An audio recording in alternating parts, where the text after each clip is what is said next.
এমনি তো সবার সাথে যোগাযোগ আছে, কিন্তু ওনারা তো এটা তো আপনারা জানেন যে নতুন করে কোয়াব মেম্বারশিপ আমরা লঞ্চ করেছি। মানে আমি তো ইয়েতে এটা নান্নু আর সেলিম আমাদের হাবিবুল্লাহ সুমন বলতে পারবে, এটা একটু বলতে যে মেম্বারশিপটা নতুন করে করা হয়েছে যে।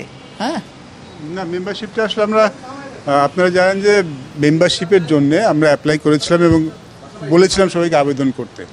তো যারা যারা করেছেন সেখানে থেকে আমরা আসলে বাছাই যেহেতু ক্রাইটেরিয়া ছিল কারা মেম্বারশিপ হতে পারবেন, কারা ভোটার মেম্বার হতে পারবেন, সেটাই আসলে মূল ব্যাপার ছিল। বাট অনেকেই ভোটার হতে পারবেন না যেন মেম্বার হয়েছেন। সো মেম্বার আসলে সবাই হতে পারবেন, বাট সেখানে ভোটার কারা হবেন সেটা বড় ব্যাপার ছিল। So it was open for everybody. যারা যারা করেছেন তারা সবাই আছেন এখানে। সাকিব মাশরাফি ইন্টারেস্ট দেখাননি? আমি যত জানি তারা মেম্বারশিপের জন্য আবেদন করেনি।